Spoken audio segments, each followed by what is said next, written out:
শেখ হাসিনা পালিয়ে গেছে, শেখ হাসিনা নাই, শেখ হাসিনা চলে গেছে, শেখ হাসিনা পালায় না। বোরকা পরে পালিয়ে যাচ্ছেন আওয়ামী লীগের নেতারা, তাদের মহারানী তো পালিয়ে গেছেনই দেশ ছেড়ে, এখন তারাও তো পালাবেন, কিন্তু কিভাবে পালাবেন?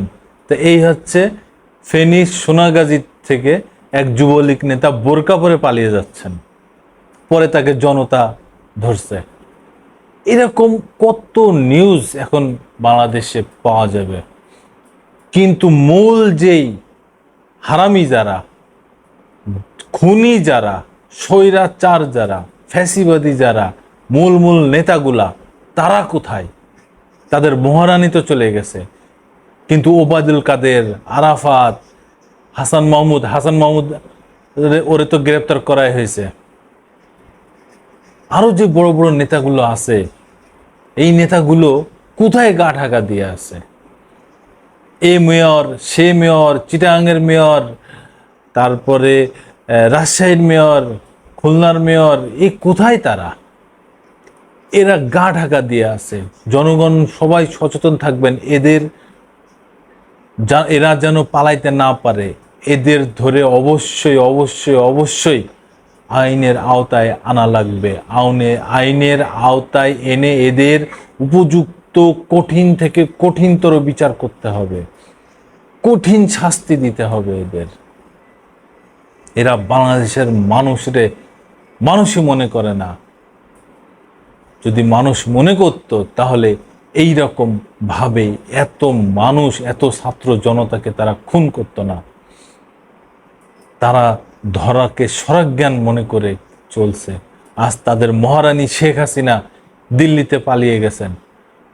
হ্যাঁ, ডক্টর মোহাম্মদ ইউনূস এত সম্মানীয় ব্যক্তি সারা পৃথিবীতে, সেই সম্মানীয় ব্যক্তিকেও সে জেলখানায় বারান্দায় উঠাই দিয়েছে, দাঁড় করায় রাখছে, 6 মাসের সাজাও তাকে দিয়েছে। ডক্টর মোহাম্মদ ইউনূস কোনো কথাই বলেননি তার বিরুদ্ধে। এই শেখ হাসিনা নোবেল পুরস্কার না পাওয়ার কারণে কত শত অপমান করা হয়েছে এই ইউনূসকে। আর এই আওয়ামী লীগের যারা এমপি মন্ত্রী ছিল, প্রতিটা মানুষ তারা এই ডক্টর ইউনূসকে বিভিন্ন ধরনের অপমান করেছে। প্রতিদিন নিউজে আমরা তা দেখছি, পত্রিকায় আমরা তা দেখছি। আজকে সেই ইউনূস সাহেব সারা পৃথিবী যারা সম্মান দেয়, আগামীকাল তার দেশে ফেরার কথা 2টার সময়।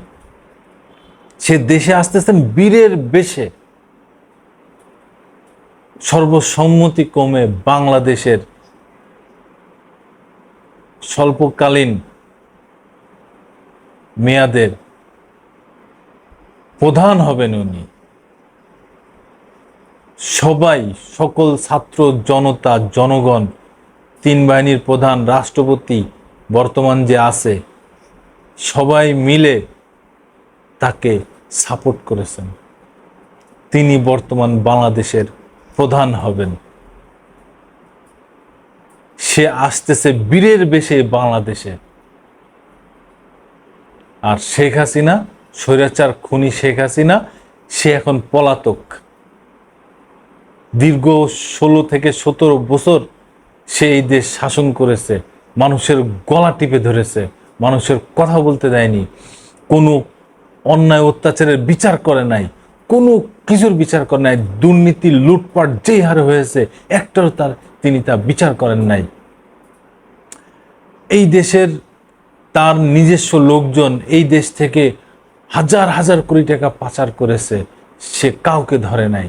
আজকে এই দেশ তলাবিহীন ঝুড়ি হয়ে গেছে, কিচ্ছু নেই এই দেশে।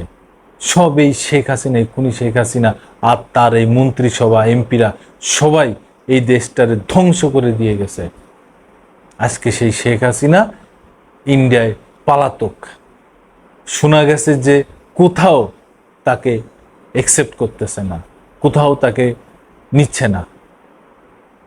জানি না কতক্ষণ সে ভারতে থাকবেন, তবে বেশিক্ষণ ভারতে থাকতে পারবে না, কারণ ভারত সরকারও ওরম 2-5 দিন, 1 সপ্তাহ হয়তো তাকে রাখতেও পারবে না। এটা ভারত সরকারের নীতিতে নাই। আমার ধারণা। এখন তারাই ভালো জানেন। তারপরেও সে কতদিন থাকবে এরকম? আত্মীয় বাড়ি নাকি এটা যে দিনের পর দিন মাসের পর মাস বেড়াবে? তা তো না, সে তো ওখানে পালিয়ে গেছে। আজ ডক্টর মোহাম্মদ ইউনূস বীরের বেশে আসতেছে।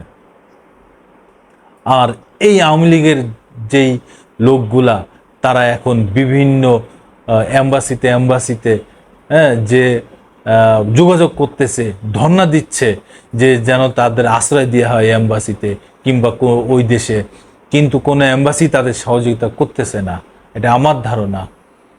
কিন্তু তারা কোথায় গা ঢাকা দিয়ে আছে? কোথায়? এই যে ডিবি হারুন বলা হয়, এই লোকটা কোথায় গা ঢাকা দিয়ে আছে? জনগণ সবাই সজাগ থাকবেন যেন পালাইতে না পারে দেশের থেকে। আওয়ামী লীগের কোনো মন্ত্রী, কোনো এমপি যেন বাংলাদেশ থেকে পালিয়ে যেতে না পারে। তাদের বিচারের আওতায় আনতে হবে এবং কঠিন থেকে কঠিনতর শাস্তি ব্যবস্থা করতে হবে। তারা এই বাংলাদেশে খুনের রাজত্ব করে গেছে। তারা যা করেছে তা মানে যারা সচক্ষে দেখেছে শুধু তারাই ভালো করে বলতে পারবে যে কিভাবে এই দেশ তারা গলা চিপে ধরেছে এই দেশের। ধন্যবাদ আমার কথা শোনার জন্য। আপনাদের সবাইকে অনেক শুভেচ্ছা। আবার কোন নতুন ঘটনা নিয়ে আবার আপনাদের সামনে আসব। আমি প্রিন্স।